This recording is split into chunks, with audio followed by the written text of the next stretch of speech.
大家好，这一节我们来看一下财务汇报。做一次成功的财务汇报并不是很容易，我们需要做很多工作，而且往往由于我们这个财务报告内容的这种晦涩，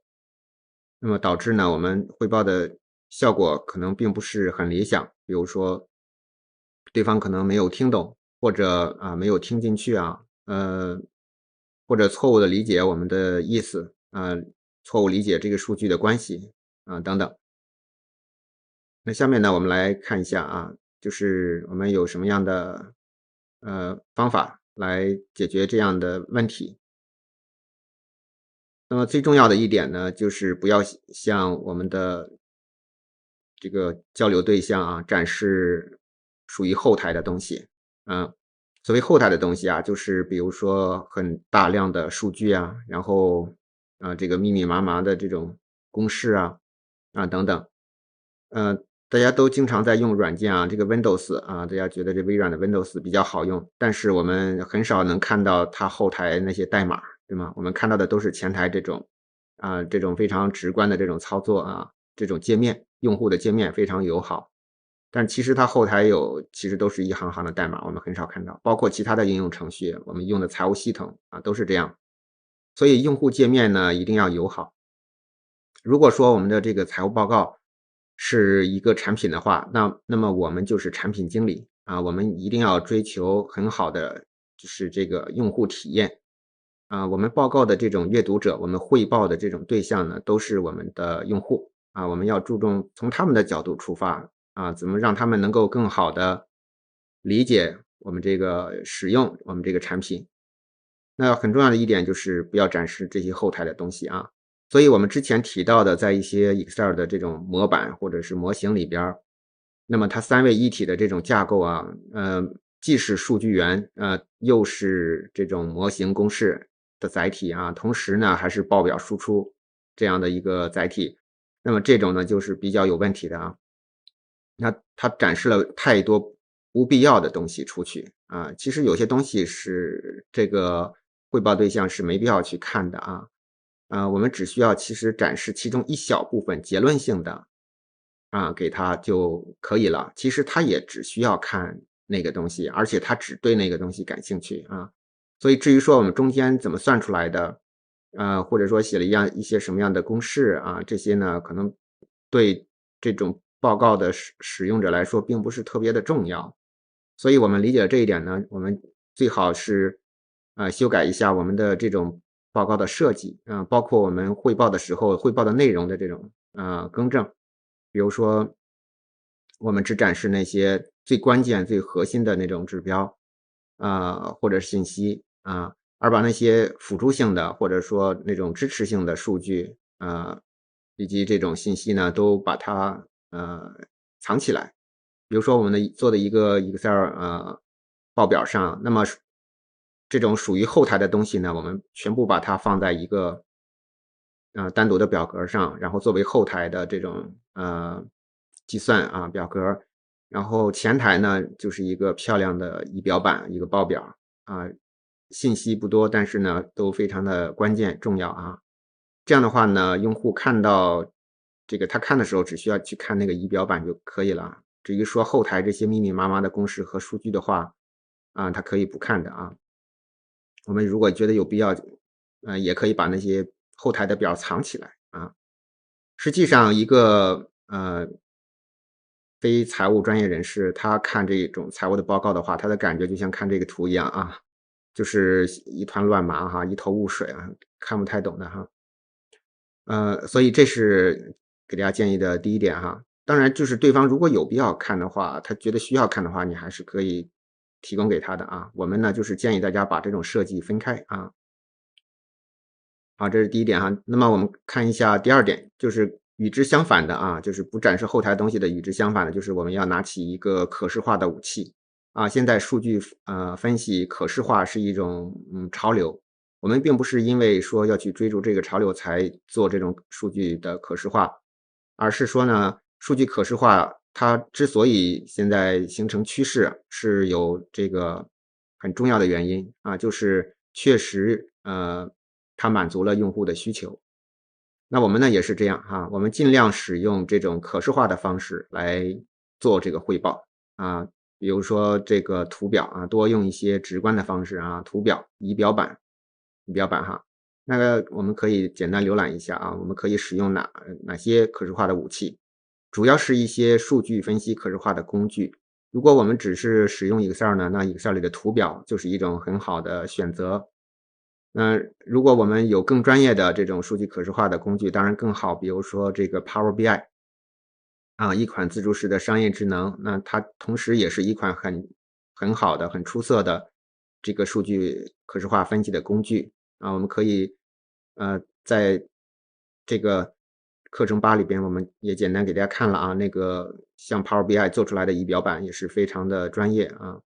啊，视觉效果也非常不错。当然，如果我们这个只是在使用 Excel 的话，在 Excel 里也可以制作这种类似效果的仪表板啊，也是可以的。包括其他的一些 BI 系统，像 Tableau 等等，那大家都可以使用这样的一些工具。然后呢，我们还可以这个多利用一下这个 PPT 啊，以及呢思维导图，这些呢都是帮助我们增强这种用户的这种理解的这种便利性的啊。它这些工具都可以使用户更容易、更轻松的来理解我们这个汇报或者是报告的内容啊。那个其中的这个 PPT 啊，是这样的哈，这个为什么现在好多报告都在使用这种 PPT 啊，这种去演示？那大家把这个 PowerPoint 啊，PPT 就是 PowerPoint 这个程序的这种文件格式，那我们把它拆开就能看到啊，这个理解它的意思了。PowerPoint 其实是两个英文单词啊，Power 和 Point 啊，加起来是 PowerPoint。那 Power 呢是强有力的意思，Point 是要点的意思，所以 PowerPoint 其实就是强有力的要点的意思。那所以这个程序就是让我们突出要点的啊，突出要点。所以说呢，如果我们平铺直叙把所有内容都罗列在这个 PPT 这个报告上，那么其实我们就等于是在错误的使用这个程序啊。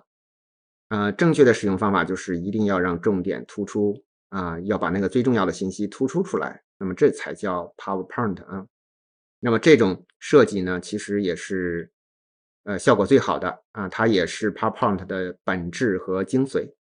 所以我们呢在汇报的时候可以用这样的思路去设计我们的这种 PPT 啊。另外呢，就是我们财务一直是在用数据说话的啊，所以后来呢，就是出现了很多的类似的啊，比如说 HR 用数据说话啊，然后销售用数据说话等等。呃，但是所以我们的结论呢，都是来自于数据的。然后如果再加上强大的逻辑，那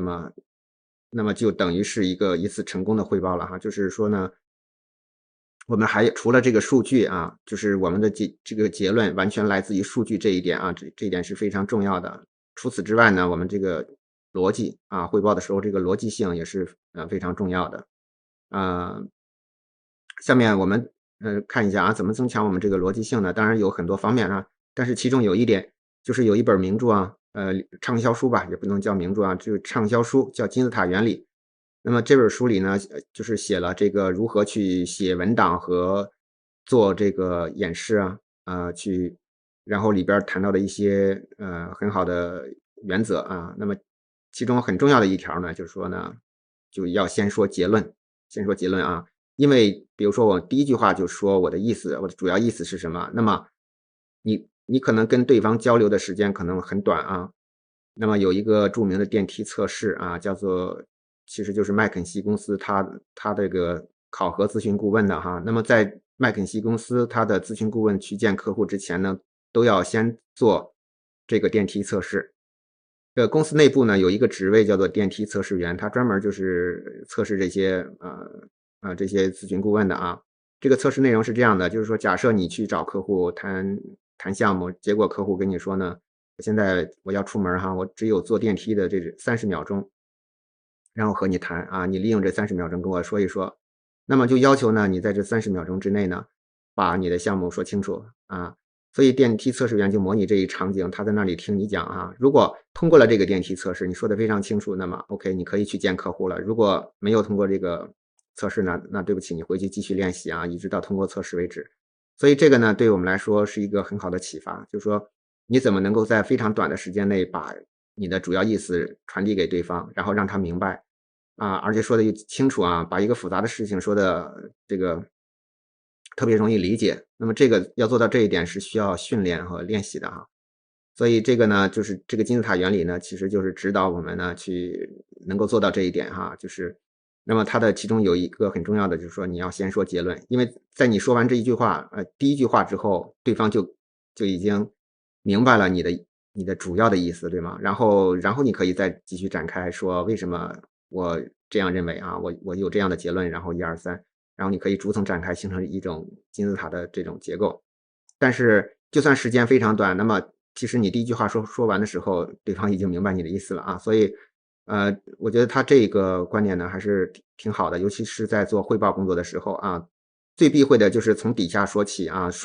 已经说了半小时了，然后对方还是不明白你到底想说什么，那么这个是很明显是一种很失败的一种交流方式啊。所以说呢，在这种场合啊，就是在开会啊发言的时候呢，我们基本上都遵循这种金字塔原理啊，先说结论性的这种沟通方式啊，效率会比较高一些啊。这个呢，大家可以参考一下。啊，好，下面一点呢，就是尽量降低我们的迷雾指数啊。我们汇报时候要尽量降低迷雾指数。迷雾指数我们之前提过啊，就说财务报告，包括财务专业人士在谈事儿的时候，这个迷雾指数比较高啊，因为他就是容易比别人容易听晕了哈，是因为这个专业性比较强啊。但是我们呢，就是要尽量把一个比如说比较专业的，或者说比较难懂的一个事情说的简单直白啊，对方一听就明白。那么这个呢是一个很高的技巧啊。那文学家呢，他正好相反，他是很擅长把一个很简单的事情说的特别复杂啊，让你比如说一个长篇名著啊，你看了几百页了，可能还没明白他到底想说什么啊。但是我们呢，我们是这种呃商务人士啊，所以我们要相反啊，这个要尽量把一个很复杂的或者说很难懂的事情说的简单一点。所以这个呢也是对于我们不管是在开会啊，跟非专业人士交流这个工作呀，或者是在做汇报的时候呢，能够取得一个很好效果的这么一个方式啊，就是这个降低我们的迷雾指数啊，让它尽量的简单直白啊，少用专业词汇啊，尽量用短句子啊，等等啊这些，这样呢，效果呢就会提高啊。好了，关于这个财务汇报中我们可能会遇到的一些问题以及我们的应对方法呢，我们就简单了解到这里。